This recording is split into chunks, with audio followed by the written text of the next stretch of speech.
The topic for tonight is impermanence. And the announcement that I wrote last week for our IMCC website was this: our reactions to impermanence or change can result in a full range of emotions: happiness, anger, relief, joy. We humans tend to, quote, park ourselves towards the negative end of that perspective. So tonight we are going to explore both sides, hoping to expand our acceptance and increase equanimity. Scholars make reference to impermanence as focal to the Buddhist teachings of the path to liberation. We have all experienced aversion on some level when we have faced impermanence or change, not wanting it. And as well on other occasions, grasping or clinging for impermanence. But the Buddhist teachings on change and impermanence stress that this is not impermanence in and of itself.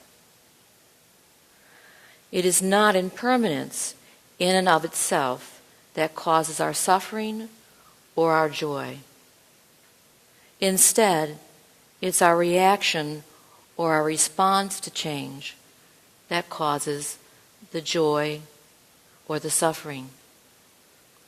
So tonight the plan is to explore impermanence as instructed by Buddha and to realize how our response, negative, aversion, or positive grasping, interferes with our ability to see clearly. So we begin with aversion and suffering.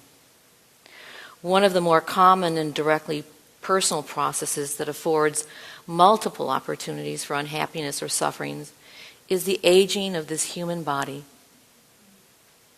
Especially in our culture, we are constantly inundated by newspapers, TVs, magazines, shops, websites, claiming to have all manner of ways to stay young. For our skin, our hair, chins, breasts, face, teeth, eyes, and most recently a new area, the buttocks. Through lotions or surgery or DNA for men as well as women, and millions of dollars, millions and millions of money is spent on all this. And let's not ignore the research on ways to forestall or eradicate memory loss as we age. Here's a poem on this last topic, memory loss, from Billy Collins, former poet laureate of the United States. The title is Forgetfulness.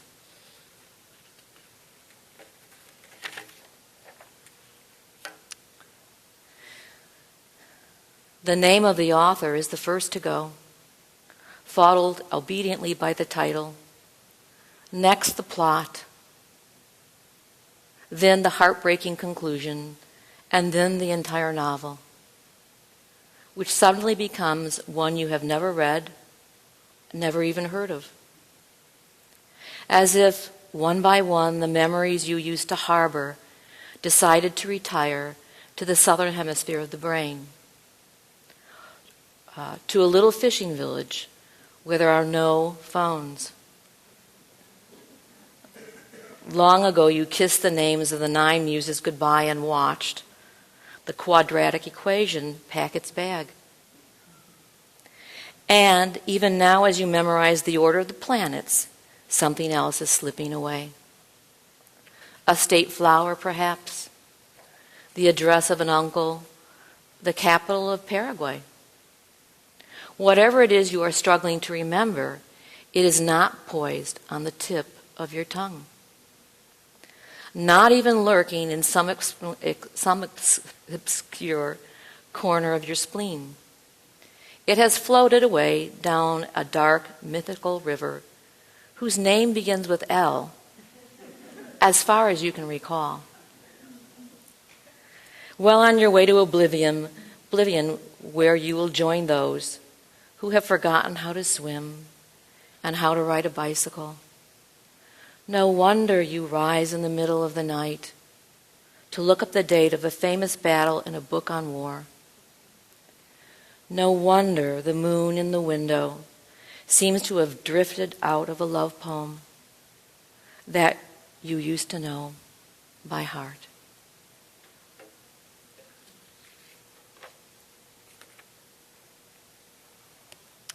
Bittersweet and happening to all of us here as we sit, surely those among us who are over 50. This is reality. This is nature. This is seen clearly. There's a story about a sage questioned on what he considered to be the most amazing wonder in the world. And his response was that it's we humans. Despite seeing death and dying all around us, we are always surprised when it comes our way. This, he stated, was the most amazing wonder in the world. To provide a frame for this, impermanence is the first of the 3 characteristics of the path to liberation, an early instruction from the Buddha, which he reiterated in many of his subsequent teachings. Andrew Alinsky, a Buddhist scholar, refers to these as the 3 core insights of the Buddhist tradition. These are, number 1, impermanence, or in Pali, anicca. Number 2, suffering, dukkha. And number 3, no self, anatta. From Nyingponika, quote, "See things as they truly are means seeing all experience consistently in the light of these 3 characteristics." And he admonishes, ignorance of these 3 characteristics is by itself a potent cause for suffering.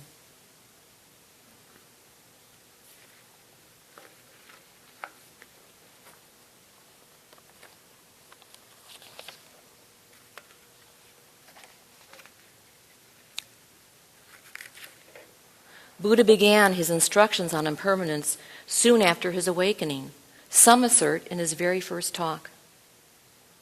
And his very last words are focused on impermanence.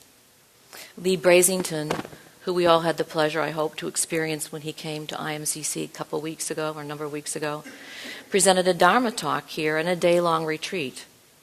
He states that Buddha's last words were, "All conditioned things are subject to decay. Seek liberation diligently." Buddha's last words. So from the beginning, throughout his life, and he ends his life, bringing us back to impermanence. Decay can be a shocking choice of word for some, but just as the Buddha's other teachings, it is clear and to the point, leaving no room for misunderstanding. Our suffering arises from denying or clinging, from wanting something to remain the same or be different. Even though we are faced with change on a regular basis since birth. We grow up from birth to first grade, to high school, to adulthood. And the world around us changes from the 30s to the 60s to the 90s and the present. Music, fashion, electronics, geography changes. And yet we humans resist accepting this fact to some degree.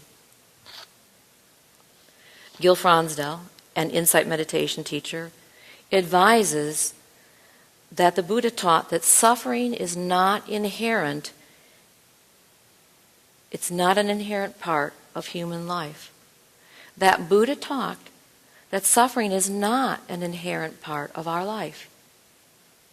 Quote, that suffering arises when we cling to what we want to remain constant. Thus we see this clinging to constancy produces suffering.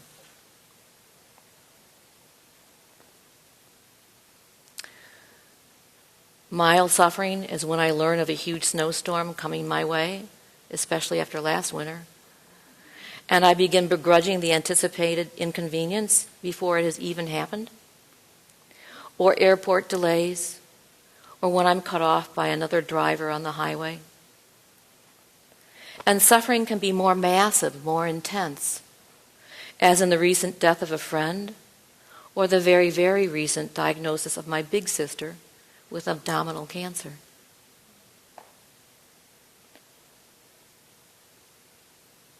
So how do we change our reaction to change? How do we aid ourselves and reduce our propensity to go down that well-worn road of clinging and suffering over and over and over? Well, it takes practice, and practice, and practice, and more practice. Here's Eric Kolvig on this topic. So it is not controlling our circumstances, but training our response so that suffering is reduced. So it's not controlling our circumstances, which we can't, but training our response, practicing the practice concerning our response so that suffering is reduced. He quotes Albert Camus, quote,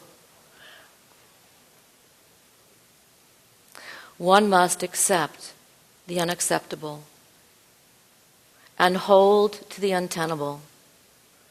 Thus from absolute despair will spring infinite joy. From blind servitude, unbounded joy. To be free is precisely to abolish ends or goals.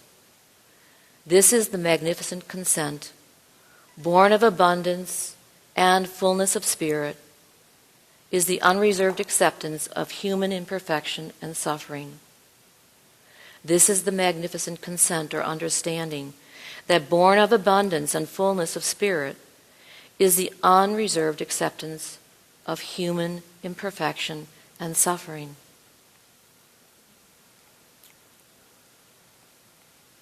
This world and our clinging provides us with unending opportunities for practice. To choose another path, another road, this is the teaching of Buddha.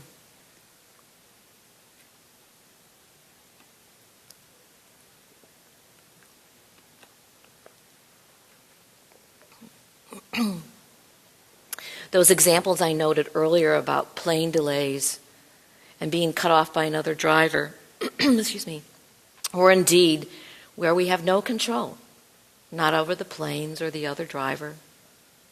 We have no control over the situation, but we all do have a choice of how we react, our response.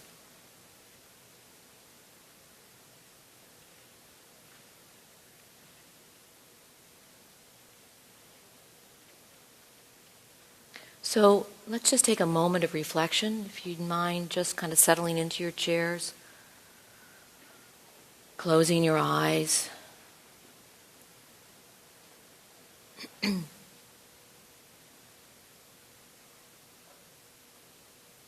And perhaps allowing yourself to be aware and take note of anything in your life right now that you are clinging to. Just take a moment. Just one thing in your life that you might be clinging to right now.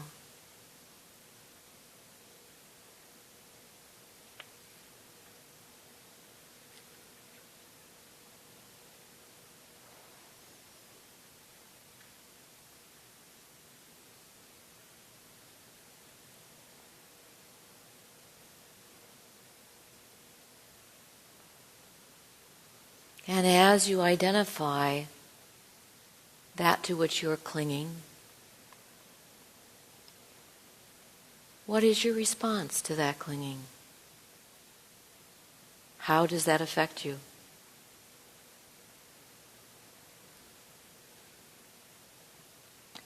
What is your reaction?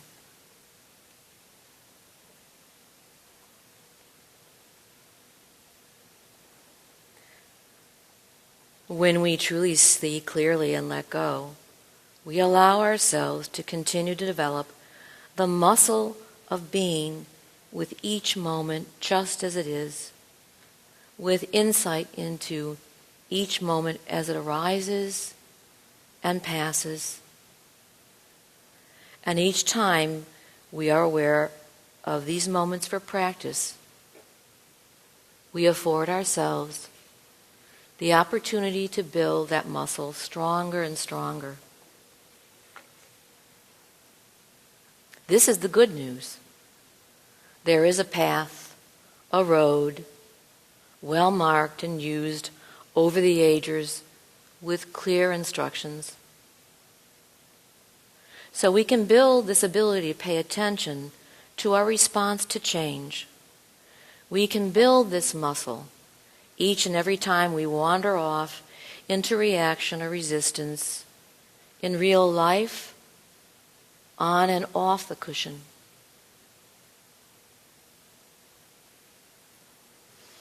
A major part of that path is based upon something I call deliberate intention.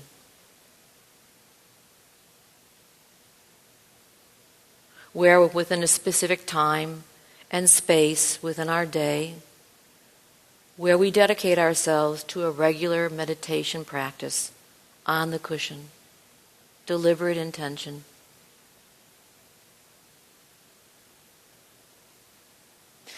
Buddha introduced the practice of meditation as a gateway to letting go, to purposely place ourselves right in the mix, observing the flux of our multiplying thoughts, emotions, sensations, each time we meditate.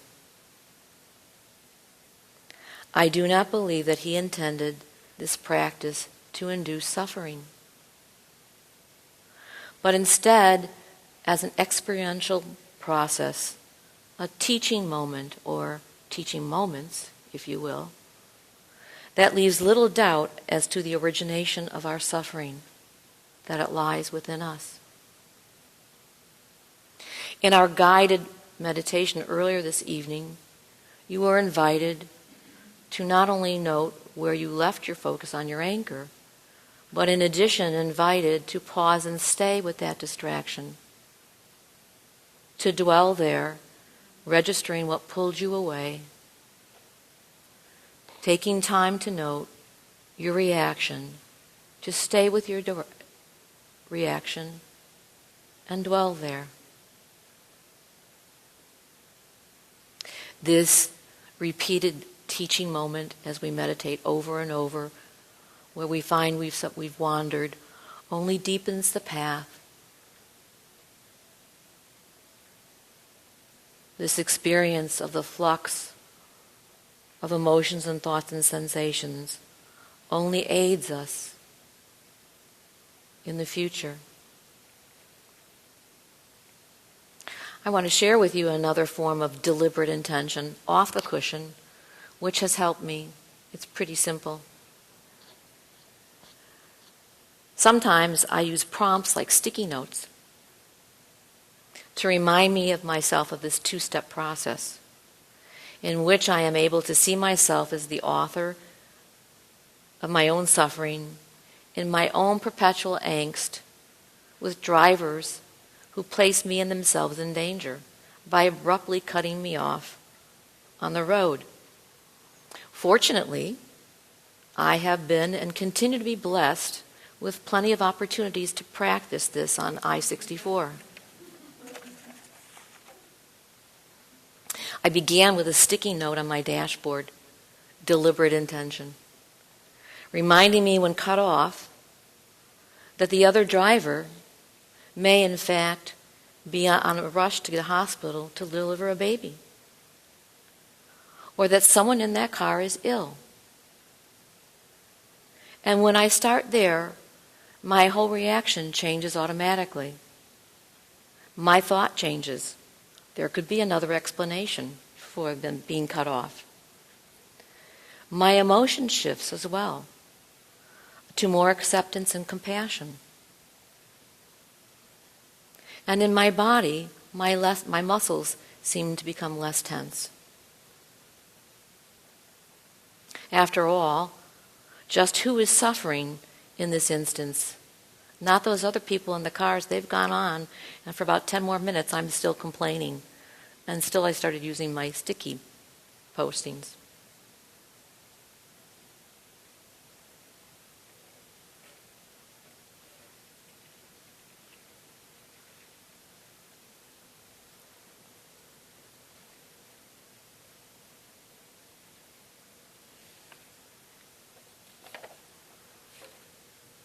So perhaps now we'll take another very brief time for reflection. If you would again just relax and close your eyes. And this time,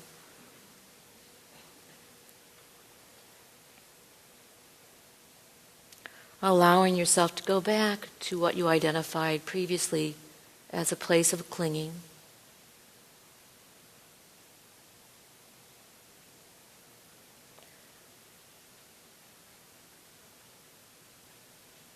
And then, like my sticky note,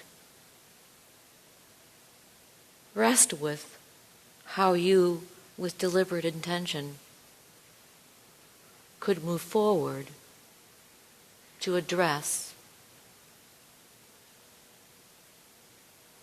this clinging and suffering.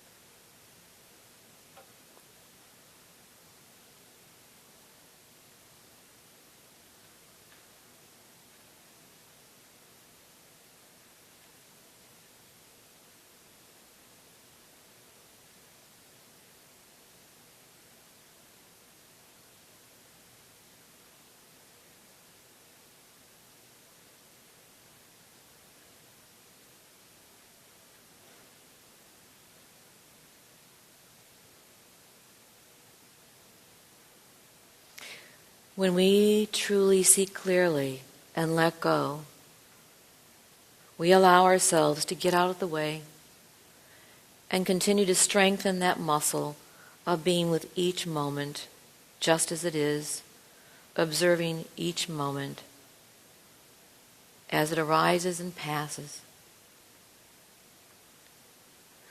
Before we end for tonight, I'd like to pass on a couple of other deliberate intention possibilities for all of us in our quest for peace and liberation.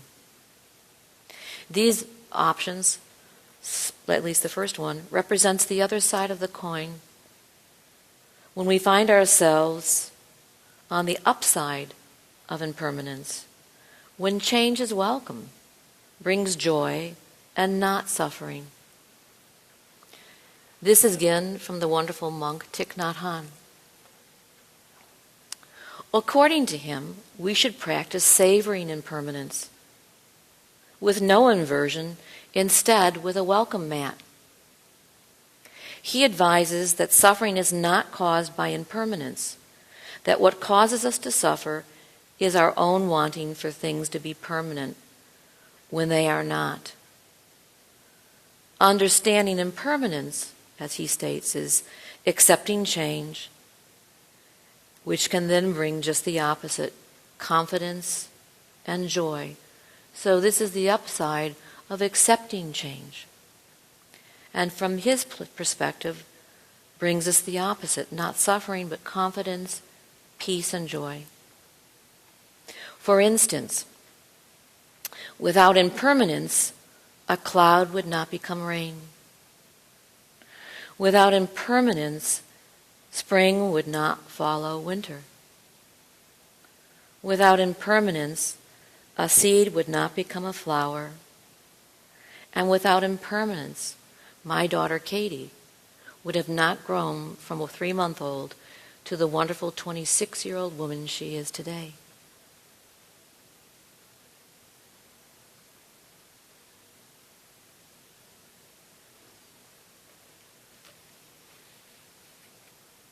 And here's the last offering with regard to deliberate intention that I would like to share with you tonight. Many of you already know this, but it's a wonderful process. And these are the 5 daily recollections. A wonderful avenue to seeing, letting go, and aiding us in the present moment with abiding truth on this human existence.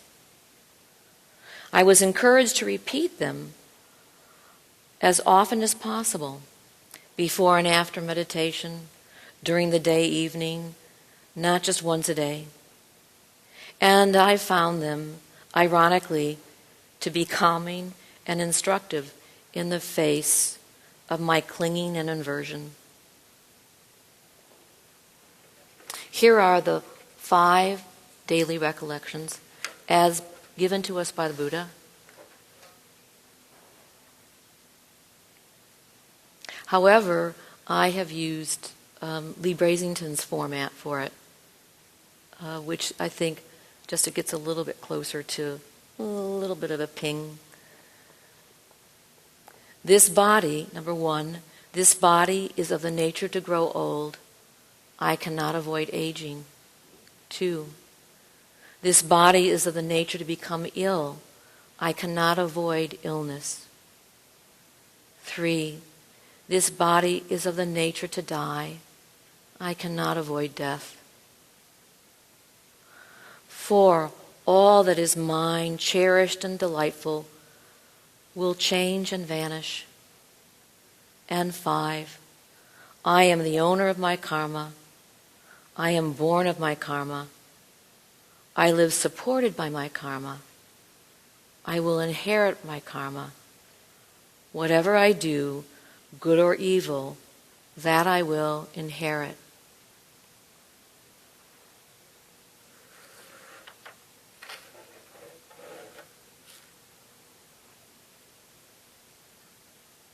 So let me just end by repeating that wonderful statement from Viktor Frankl. Between the stimulus and our response, there is a space. In that space is the power to choose our response. And in our response lies our growth and our freedom.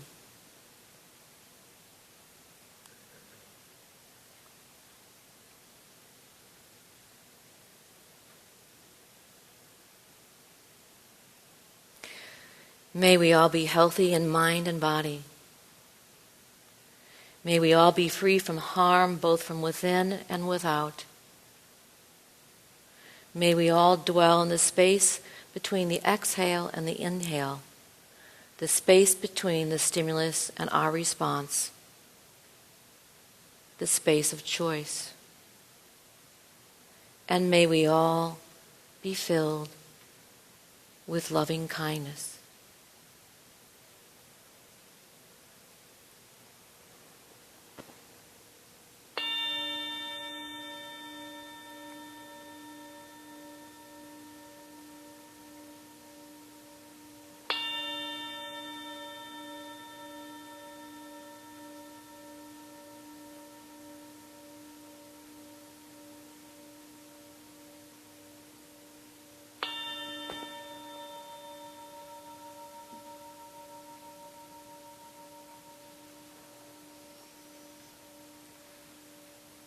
Namaste.